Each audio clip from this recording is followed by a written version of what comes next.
Welcome to The Explainer. So, what if I told you there's a subject out there, one that's way more crucial for your future than, say, algebra, but it's barely even taught in schools? Well, today, we're going to dive right into the world of financial literacy. I mean, really think about it. We spend years getting kids to master these super complex equations, right? But what about the equation of a balanced budget? Are we really equipping the next generation for the financial realities that are going to hit them the second they step out into the real world? It's a big question.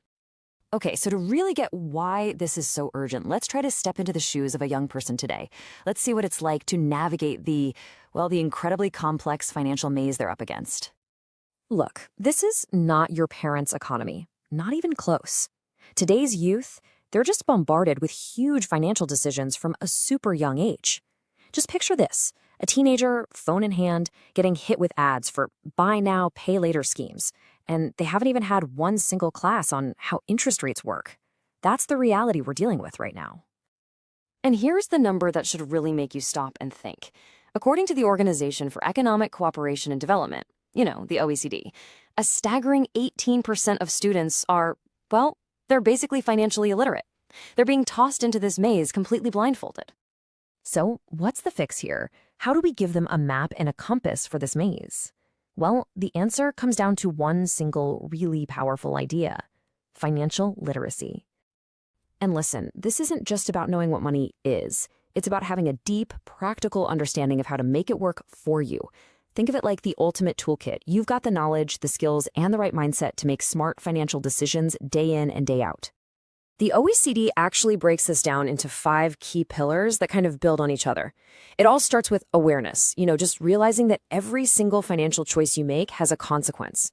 From there, that leads to knowledge, understanding the big stuff like interest and inflation. With that knowledge, you start to build practical skills like actually creating a budget. And that shapes your attitude, making you feel more confident in your decisions. And finally, the whole thing comes together in positive behavior, those consistent habits that build real, actual wealth. All right, let's get practical. Let's really zero in on that skills pillar we just talked about. What are the core must-have skills that form the foundation of financial literacy? Well, it really just boils down to a few key concepts. Okay, first things first. The absolute bedrock of financial literacy is budgeting. It's that simple but totally transformative act of tracking your income and your expenses. It's all about knowing exactly where your money is coming from and, maybe even more importantly, where it's all going. So, once you've got a handle on your cash flow, you can move on to the next critical step, saving. This is where you start to get proactive and actually tell your money where to go. You're allocating it towards your future goals, whether that's a down payment, that dream vacation, or just a safety net for when life throws you a curveball. And finally, we've got to talk about credit. This is all about learning how to use this super powerful financial tool responsibly. Seriously, understanding things like interest rates and debt can literally mean the difference between using credit to build wealth and falling into a debt trap that could take you years, and I mean years, to escape. Okay, now here's where it gets really interesting. You can see a direct line here between learning these skills and achieving some pretty life-changing outcomes. Better money management isn't just some vague idea, right? It's the real-world ability to confidently budget and save for your future. And understanding risk, that's not just about avoiding bad choices. It's about paving the way for true financial independence. But here's the thing. The impact of financial literacy doesn't just stop with one person. No way.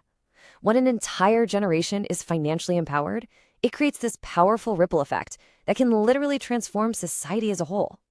And the data? It's undeniable. Check this out. Financially literate students are a whopping 72% more likely to save money on a regular basis. And on top of that, they're 50% more likely to compare prices before they buy something. I mean, these aren't just numbers on a chart. They represent a fundamental shift in how an entire generation thinks about their money. So what we're really looking at here are 2 completely different futures, 2 different paths.